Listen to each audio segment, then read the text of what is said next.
India Legal presents Courts Roundup.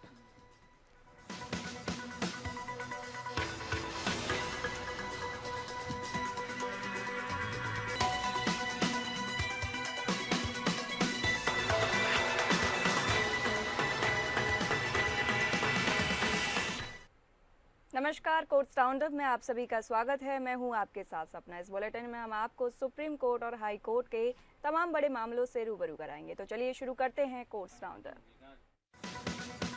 India Legal presents Courts Roundup.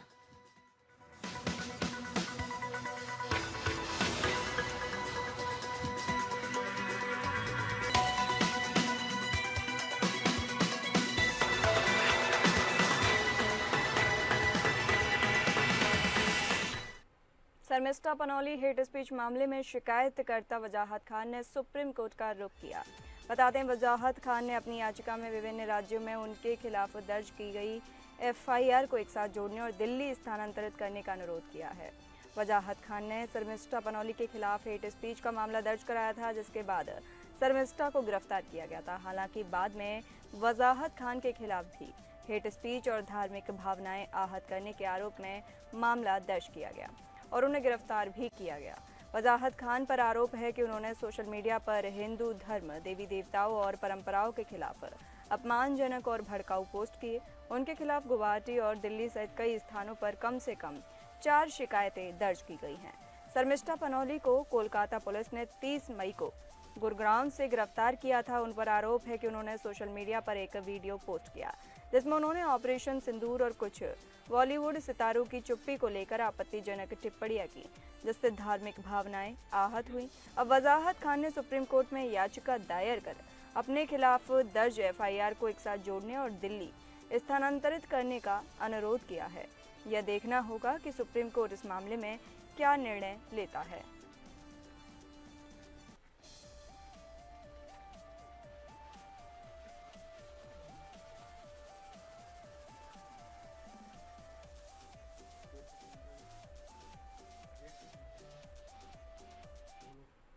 Supreme court ने सोमवार को पूर्व दिल्ली विश्वविद्यालय के प्रोफेसर हनी बाबू की एक याचिका पर तत्काल सुनवाई से इनकार कर दिया, जिसमें उनको बंबई उच्च न्यायालय में जमानत के लिए संपर्क करने की अनुमति देने की स्पष्टीकरण मांगा गया।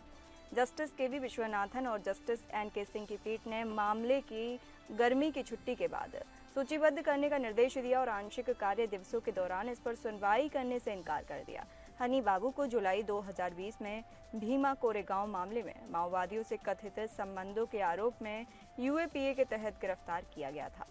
सितंबर 2022 में उच्च न्यायालय ने उनकी जमानत याचिका खारिज कर दी थी। मई 2024 में उन्होंने सुप्रीम कोर्ट में अपनी याचिका वापस ले ली और परिस्थितियों में बदलाव का हवाला देते हुए उच्च न्यायालय का रुख करने का फैसला किया।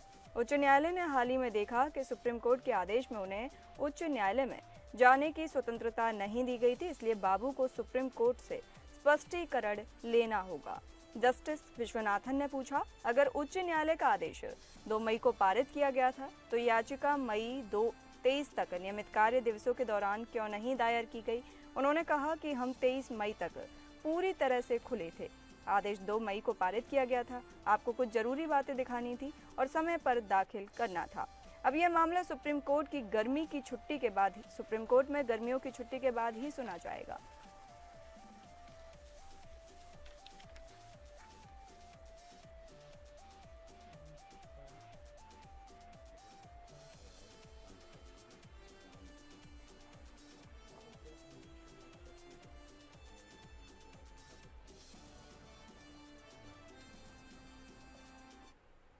सुप्रीम कोर्ट ने जमानत आदेश सुरक्षित करने के लिए स्वैच्छिक जमा राशि की पेशकश करने और बाद में दावा करने की प्रथा की निंदा की है कि शर्त कठिन थी। एक मामले में जमानत देते समय सत्र न्यायालय ने आरोपी को 10 लाख रुपए जमा करने का निर्देश दिया था। आरोपी ने जमानत आदेश सुरक्षित करने के लिए स्वैच्छिक रूप से राशि जमा करने की पेशकश की थी। हालांकि बाद में आरोपी ने दावा किया कि शर्त कठिन थी और उच्च न्यायालय में जमानत आदेश को चुनौती दी गई। सुप्रीम कोर्ट ने कहा कि यह प्रथा अनुचित है और इसका उद्देश्य जमानत आदेश को सुरक्षित करने के लिए स्वैच्छिक रूप से राशि जमा करना नहीं है। न्यायालय ने कहा कि आरोपी को जमानत आदेश को चुनौती देने का कोई अधिकार नहीं है जब उसने स्वैच्छिक रूप से राशि जमा करने की पेशकश की थी। सुप्रीम कोर्ट ने उच्च न्यायालय के आदेश को रद्द कर दिया और सत्य न्यायालय के जमानत आदेश को बहाल कर दिया। न्यायालय ने कहा कि आरोपी को जमानत आदेश की शर्तों का पालन करना होगा और स्वैच्छिक रूप से राशि जमा करने की पेशकश के बाद जमानत आदेश को चुनौती देने का कोई अधिकार नहीं है।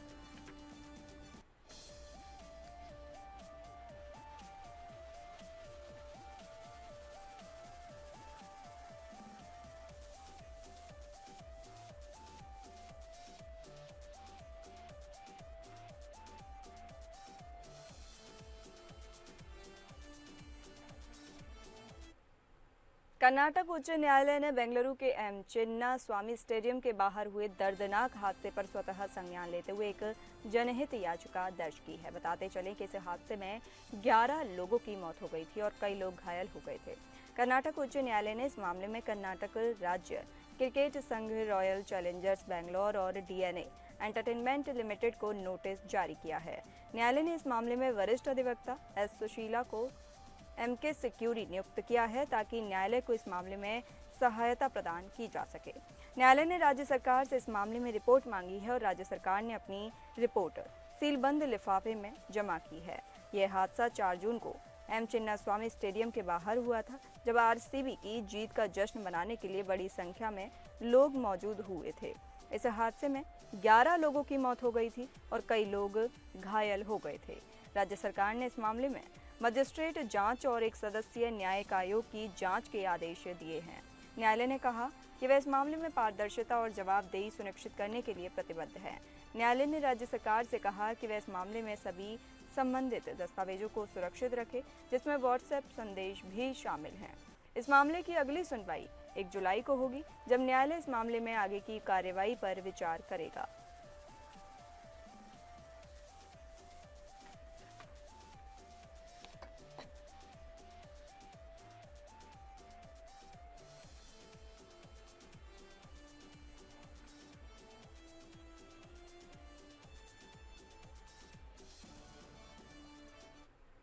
केरल उच्च न्यायालय ने हाल ही में एक महत्वपूर्ण निर्णय दिया है, बता दें, जिसमें कहा गया कि पुलिस निगरानी के बहाने रात के समय संदिग्ध व्यक्तियों या हिस्ट्री शीटरों के घरों में घुस नहीं सकती या उनके दरवाजे नहीं खटखटा सकती।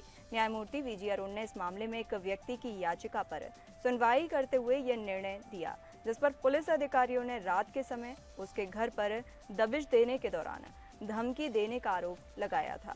न्यायालय ने कहा कि घर की अवधारणा केवल एक भौतिक संरचना नहीं है, बल्कि इसमें अस्तित्वगत, भावनात्मक और सामाजिक आयामों की एक समृद्ध परतें शामिल हैं। न्यायालय ने जोर दिया कि हर व्यक्ति का घर उसका महल या मंदिर है, जिसकी पवित्रता को अजीब समय पर दरवाजा खटखटा कर भंग नहीं किया जा सकता।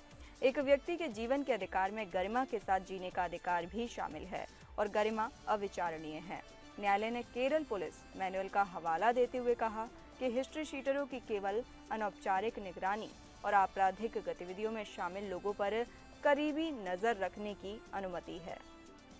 न्यायालय ने कहा कि इनमें से कोई भी अभिव्यक्ति रात के समय घर पर जाने की अनुमति नहीं देती है। न्यायालय ने यह भी कहा कि केरल पुलिस अधिनियम की धारा 39 के तहत नागरिकों को केवल पुलिस अधिकारी के वैध निर्देशों का पालन करना आवश्यक है।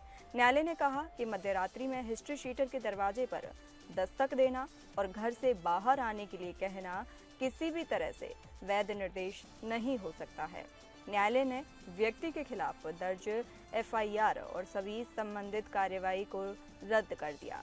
न्यायालय ने कहा कि अगर व्यक्ति ने दरवाजा खोलने से इनकार करने के दौरान अपमानजनक भाषा का प्रयोग किया या पुलिस को धमकी दी, तो भी यह वर्तमान में आरोपित अपराध नहीं हो सकता।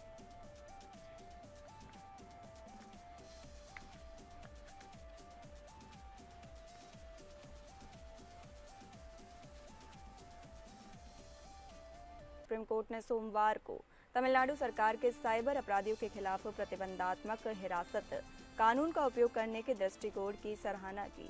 जस्टिस संदीप मेहता ने एक साइबर धोखाधड़ी आरोपी के खिलाफ प्रतिबंधात्मक हिरासत आदेश को चुनौती देने वाली याचिका पर सुनवाई के दौरान कहा, यह एक अच्छा रुझान है। जो राज्य से आ रहा है कि साइबर अपराधियों के खिलाफ प्रतिबंधात्मक हिरासत कानून का उपयोग किया जा रहा है। यह एक बहुत ही स्वागत योग्य दृष्टिकोण है।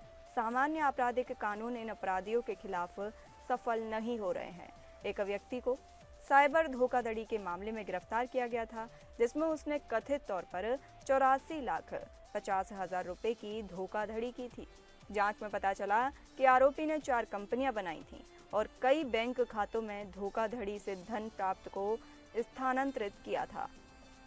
इसके बाद जिला कलेक्टर ने आरोपी के खिलाफ प्रतिबंधात्मक हिरासत आदेश जारी किया, जिसे सलाहकार बोर्ड ने पुष्टि की और सरकार ने 12 महीने की हिरासत की अवधि को मंजूरी दी। जस्टिस मेहता ने कहा कि प्रतिबंधात्मक हिरासत की अवधि को कम करने का निर्णय न्यायालय नहीं ले सकता है, लेकिन अगर हिरासत का आधार ही नहीं है तो आदेश को रद्द किया जा सकता है। सुप्रीम कोर्ट इस मामले की अगली सुनवाई बुधवार को करेगा और देखेगा कि क्या हिरासत आदेश में कोई कानूनी त्रुटि है या नहीं।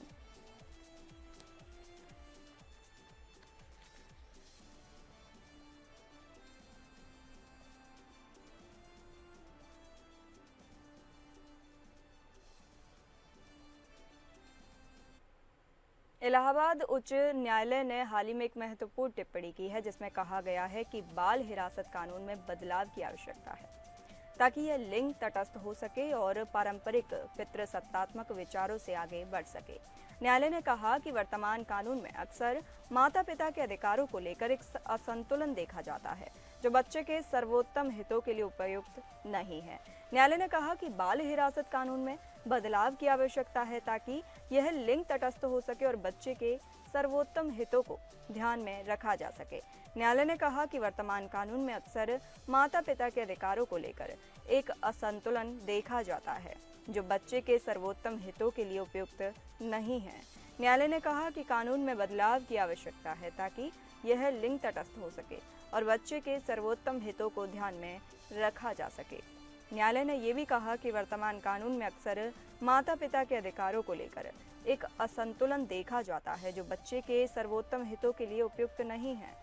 इलाहाबाद उच्च न्यायालय की टिप्पणी से यह स्पष्ट होता है कि बाल हिरासत कानून में बदलाव की आवश्यकता है ताकि यह लिंग तटस्थ हो सके और बच्चे के सर्वोत्तम हितों को ध्यान में रखा जा सके। यह बदलाव बच्चे के भविष्य के लिए महत्वपूर्ण होगा और भारत और माता पिता के अधिकारों को संतुलित करने में मदद करेगा।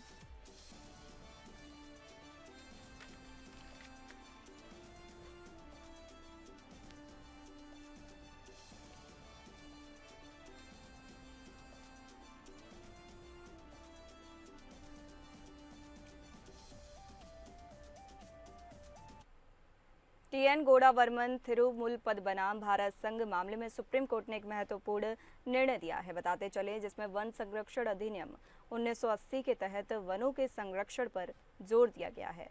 इस मामले में कोर्ट ने वनों की परिभाषा, वन भूमि के विचलन और वन गतिविधियों के कार्यान्वयन पर दिशा निर्देश जारी किए हैं। 23 जून 2025 को सुप्रीम कोर्ट में हिमाचल प्रदेश के हिमरी नाला रोड परियोजना का मामला आया। याचिकाकर्ता ने दावा किया कि 875 पेड़ों की कटाई हो रही है, जो कि अनुच्छेद 15 का उल्लंघन है। सुप्रीम कोर्ट ने पेड़ों की कटाई पर तुरंत रोक लगा दी, अधिकारियों को पुनर्मूल्यांकन और सीईसी से रिपोर्ट भी मांगी और अगली सुनवाई की तारीख 16 जुलाई को मुख्य न्यायाधीश के समक्ष निर्धारित की। टीएन गोडावर्मन थिरुमुल पद ने एक जनहित याचिका दायर की, जिसमें वनों में अवैध कटाई, खनन और अन्य गैर वन गतिविधियों को चुनौती दी गई थी। कोर्ट ने इस मामले में 3 प्रमुख सिद्धांत निर्धारित किए। वनों की परिभाषा, वन भूमि के विचलन के लिए पूर्व अनुमति की आवश्यकता है और वन संरक्षण के कार्यान्वयन के लिए निगरानी तंत्र की आवश्यकता। हाल ही में सुप्रीम कोर्ट ने हिमाचल प्रदेश में हिमरी नाला रोड परियोजना के संबंध में एक महत्वपूर्ण आदेश दिया, जिसमें वृक्षों की कटाई पर रोक लगाई गई और अधिकारियों को पुनर्मूल्यांकन और सीसी से रिपोर्ट भी मांगी गई।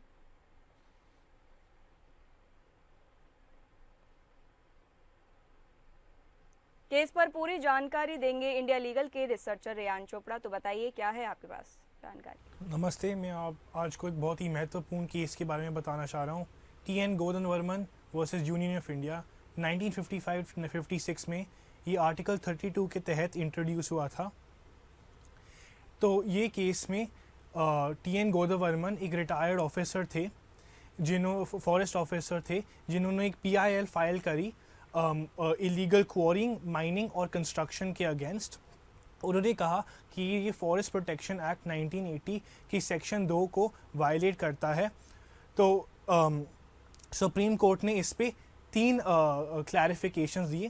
पहला, उन्होंने एक डेफिनेशन दी फॉरेस्ट की डेफिनेशन उन्होंने डिक्शनरी से उठाई और कहा कि ये प्राइवेट और पब्लिक लैंड, फॉरेस्ट लैंड के ऊपर अप्लाई करता है।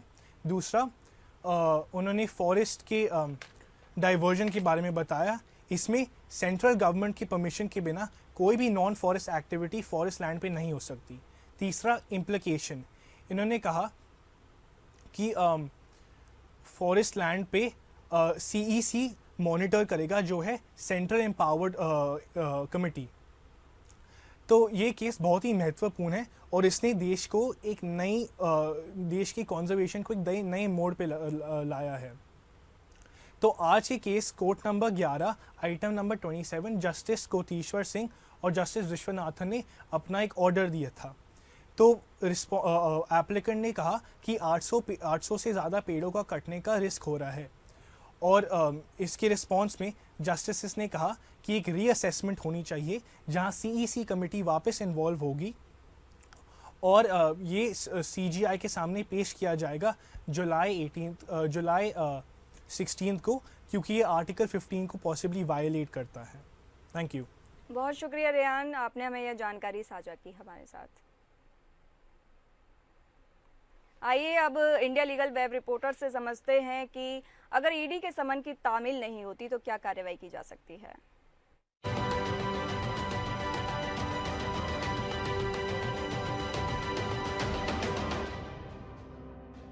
अगर कोई व्यक्ति एनफोर्समेंट डायरेक्टोरेट ईडी द्वारा जारी किए गए समन्स को नजरअंदाज करता है तो भारतीय कानून के तहत उसके खिलाफ लीगल कॉन्सिक्वेंसेस हो सकते हैं। आखिर ईडी समन होता क्या है? ईडी समन एक लीगल नोटिस है जो इन धाराओं के तहत लागू किया जाता है। पहला, section 50 of the prevention of money laundering act 2002, section 37 of the foreign exchange management act 1999। इस समन में व्यक्ति को ईडी के सामने पर्सनली अपीयर होने के लिए, एविडेंस देने के लिए या डॉक्यूमेंट्स प्रोड्यूस करने के लिए कहा जाता है, जो जांच के लिए जरूरी होता है। हाल ही में ईडी ने सीनियर एडवोकेट्स अरविंद खत्तर और प्रताप वेणुगोपाल को भेजे गए समन्स वापस ले लिए, क्योंकि इससे अटॉर्नी क्लाइंट प्रिविलेज का उल्लंघन हुआ था, जो कि सेक्शन 132 ऑफ द भारतीय साक्ष्य अधिनियम 2023 के तहत संरक्षित है। इसके बाद ईडी ने नया सर्कुलर जारी किया, जिसमें कहा गया कि अब किसी भी वकील को समन देने से पहले डायरेक्टर का अप्रूवल जरूरी होगा। अगर कोई व्यक्ति समन का पालन नहीं करता है या मांगे गए डॉक्यूमेंट्स नहीं देता है तो उसके पास कोई सफिशिएंट कॉज नहीं है, तो यह एक क्रिमिनल ऑफेंस माना जाता है, जैसे कि किसी कोर्ट के ऑर्डर की अवहेलना करना। सेक्शन 63 ऑफ द PMLA के तहत नॉन कंप्लायंस पर 50,000 तक का फाइन हर इंस्टेंस के लिए लग सकता है। अगर जानबूझकर समन को नजरअंदाज किया गया तो 3 साल तक की जेल और जुर्माना हो सकता है। अगर कोई व्यक्ति बार बार ईडी स्पेशल कोर्ट से नॉन बेलेबल वारंट जारी करने की मांग भी कर सकती है। साथ ही उस व्यक्ति की एसेट्स को प्रोविजनल अटैचमेंट किया जा सकता है PMLA के तहत। अगर कोई समझता है कि समन गलत है या हैरेसमेंट हो रहा है तो वह हाई कोर्ट में आर्टिकल 226 के तहत रिट पिटीशन दाखिल कर सकता है, खासकर अगर उसके फंडामेंटल राइट्स प्रभावित हो रहे हों। यह प्रक्रिया व्यक्ति को कानूनी सुरक्षा देती है और ईडी की कार्रवाई के खिलाफ राहत पाने का एक तरीका है। Do follow us for more such legal updates.